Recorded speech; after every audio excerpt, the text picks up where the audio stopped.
Яңалыклар вакыты үз эшен башлап җибәрде. Студияда Лина Хәсәншина, исәнмесез?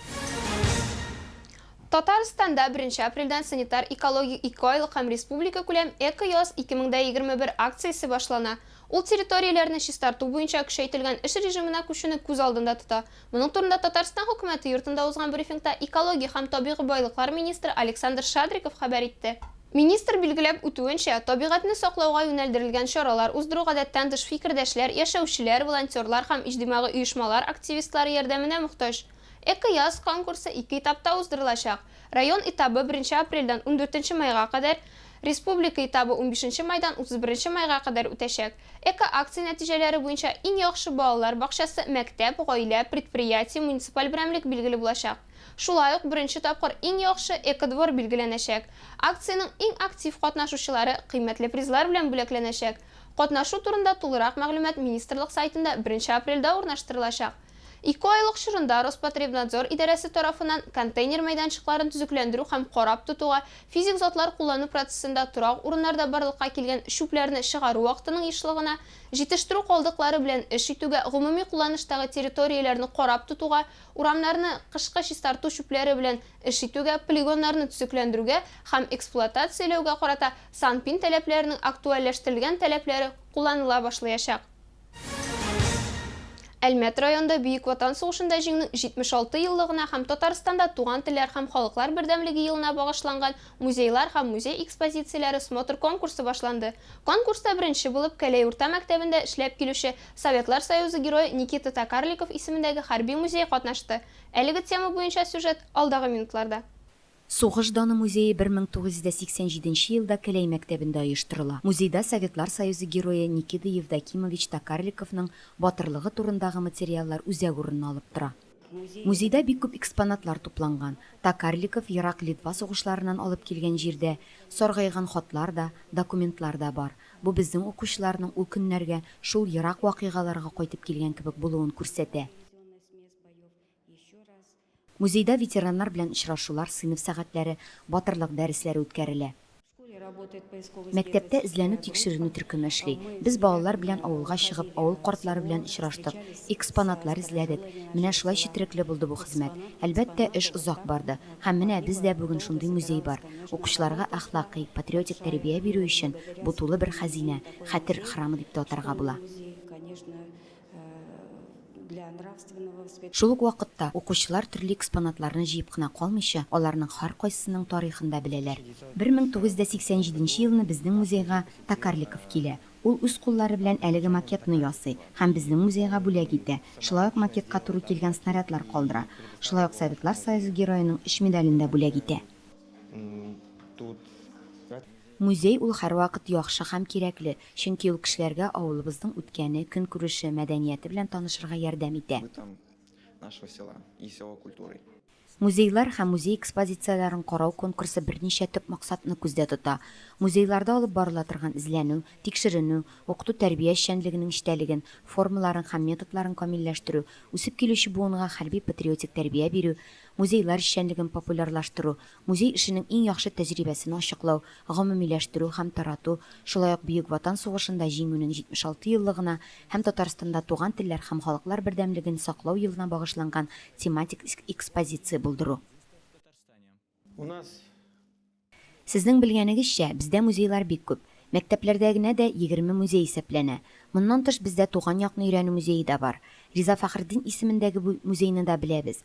Предприятиеләрдә, музейларда бар. Иң мөһиме, без музейларның эше белән яшьләрне һәм гражданнарны хәрби патриотик тәрбияләрдә күрергә телибез. Шуны да билгеләп үтәргә кирәк, смотр конкурсны Әлмәт муниципаль районының ветераннар советы һәм мәгариф идарәсе оештыра. Оештыру комитеты составына ветераннар советы, мәгариф идарәсе вәкилләре, шулай ук Әлмәт туган якны өйрәнү музее һәм Риза Фәхретдин исемендәге мемориаль музей директорлары да керә. Мин үз ягымнан карарга тырышачакмын. Ничек булар барысы да саклана, ничек булар барысы да языла, ничек булар барысы да күрсәтеләчәк икәнен. Нинди чаралар булачак? Ягъни музей ябык булырга тиеш түгел, ә барлык кешеләрнең дә күз алдында булырга тиеш. Шулай бит, ул гомуми мөмкинлектә булырга тиеш. Менә бу өлкәне дә караячакбыз.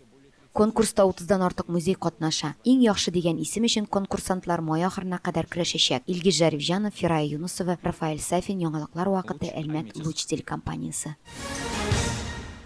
Алдагы көндә комиссия Елховнефть музеендагы экспозиция белән танышты. Бу музей үзендә нәрсәләр саклый? Бу музей үзендә нефтчеләрнең үткәнен саклый. Биредә идарәнең аякка басу юлын, аның казанышларын, иң мөһиме кеше капиталын күрергә мөмкин. Татнефть табыш төркеменең бай тарихын һәм данлы битләрен үз эченә алган зур экспозиция җыелган. Экспозицияләрне җыйганда без барысына да эндәштек. Тыл хезмәтчәннәренә, сугышта катнашучыларга мөрәҗәгать иттек. Булган документларны сорадык. Әлбәттә, бу бик авыр хезмәт булды. Без хәрби комиссариат белән дә эшләдек. Туганнар белән дә язышу алып барылды. Мы работали, с родственниками переписка у нас была. Әлмәтнең футбол буенча спорт мәктәбендә тантаналы чара 2003 елда туган спортчыларның чыгарылышы узды. Әти-әниләр, балалар һәм кадерле җитәкчеләр котлау өчен бергә җыелды. Тулырак киләсе сюжетта карагыз. Санаулы минутлардан тантаналы чара узачак спорт залына узган вакытта коллективның истәлекле фотосурәтләрен, яулап алган кубокларын һәм медальләрен күрергә мөмкин иде. Һәр әти-әни казанышларга карап үз баласы өчен горурлык хисе тойды. Чөнки алар аның белән бергә яшь малайдан алып профессиональ футболчыга кадәр озак юл үттеләр.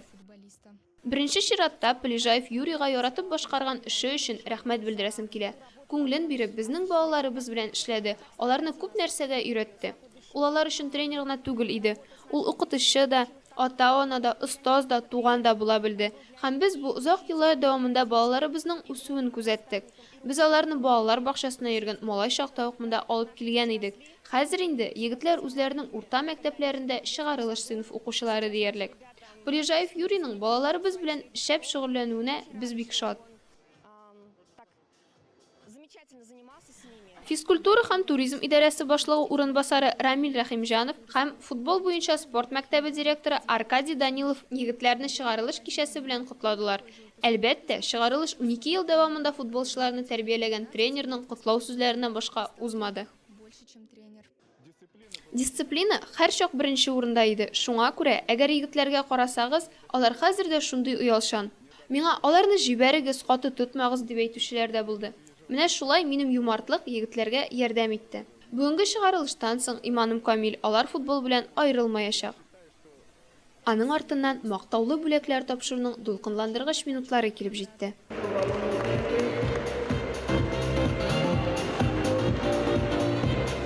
Команданың ата-аналар комитетына да рәхмәт сүзләре җиткерелде, чөнки ул спорт мәктәбендә иң активларның берсе иде. Нәкъ менә әти-әниләр ярдәме белән беренче җыелма командадагы 200 баланың 30дан артыгы чыгарылышка кадәр җитте. Бөгелмәнең Васанты халык коллективы Һинд биюе белән яз бәйрәмен билгеләп үтте һәм елга йомгак ясады. Бу көнне татар мәдәнияте үзәге сәхнәсе төрле төстәге Холли үзәгенә әверелде. Һиндстанны һәм Һиндстан биюләрен яратучылар өчен безнең киләсе сюжет. Төрле төсләр, динамик музыка, матур киемнәрдәге грациоз кызлар. Һинд биюләрен һәм көйләрен башкалар белән бутап булмый. Күпләр бала чактан моңа гашыйк. Екатерина Красильникова да шундыйларның берсе. Ул кечкенәдән һинд биюләре белән шөгыльләнә. Мин инде 10 ел бу коллективта шөгыльләнәм. Шушы хореографка һәм коллективка мине алып килгән әти-әниемә ихлас рәхмәтлемен. Дөресен әйткәндә, үземнең тормышымны биюдән башка күз алдына китерү авыр, чөнки ул минем тормышымның бер өлеше. Васанты Һинд биюе ансамблендә кечкенәдән олыга кадәр төрле яшьтәге 5 группа шөгыльләнә. Биюләр нәтиҗәсендә без рухи яктан камилләшәбез, эстетик хисләрне, акылны, тәннең сыгылмалыгын үстерәбез, диләр биючеләр. Заманча хореография, ул гаҗәпләндергеч хәрәкәтләр, төсләр, костюмнар күплеге. Заманча биюдә заманча хәрәкәтләр күбрәк. Электән килүче классик биюдә беләзекләр, аяк та бар. Эмоцияләрне шулай ук күрсәтергә кирәк. Бу тагын да авыррак. Һинд биюе сәнгате 5000 ел элек барлыкка килә. Шива алласы аның яклаучысы булып санала. Кешелеккә күңелдә бер төрле изгелек хисе тоярга мөмкинлек бирүче чара бүләк иткән өчен бөтен һинд биючеләре аңа табына. Холли бәйрәменең дә үз легендалары бар. Явыз патша булган. Ул үзен Алла дип санаган. Үзенең улы һәм апасы аны Алла дип танымыйча, традицион аллаларга табынуларын дәвам иткәннәр. Патшаның ачуы чыккан. Ул аларны яндырмакчы булган. Патшаның улы туганы исән калсын өчен дуа кылган. Җавап итеп, Алла аңа япма җибәргән. Ул япма патшаның апасын уттан сакларга тиеш булган. Ләкин көтмәгәндә җил искән һәм япма патшаның апасыннан төшеп, патшаның малаен каплаган. Патшаның малае исән кала, ә апасы вафат була. Аллалар явыз патшаны җәзалаганнар. Бу вакыйга истәлегенә Холли бәйрәме булдырылган. Васанта ансамбле кызлары бии белү белән генә шикләнмиләр. Алар бию костюмнарында үзләре әзерли. Ә тукма белән ансамбль җитәкчесе Светлана Гусарова тәэмин итә. Ул ел саен Һиндстанга барырга һәм аннан тукымалар, бизәнү әйберләре алып кайтырга тырыша. Шушы тырышлыклар нәтиҗәсендә ансамбль халыкчанга әверелгән. Безнең коллектив төрле дәрәҗәдәге конкурс һәм фестивальләрдә катнаша. Республика күләм, Россия һәм халыкара дәрәҗәләрендә җиңүләребез бар. Безнең соңгы катнашкан конкурс 1 ел элек 2020 елның февралендә узды. Бию юнәлешләре буенча Ижевск шәһәрендә үткәрелгән Бөтен Россия чемпионатында без гран-прига ия булдык. Ансамбльнең барлык казанышлары белән коллективның якын дуслары, әти-әниләр, шәһәрдәшләр горурлана. Халык ансамблендәге актив эшчәнлеге өчен Васанта коллективы бүләкләнде. Шараның азагында аларга рәхмәт хатлары тапшырылды. Бу сезгә җиткерәсе соңгы мәгълүмат иде. Мин Лина Хәсәншина һәм монтажер Илдар Гыймаев сезнең белән сау булашабыз. Игътибарыгыз өчен рәхмәт.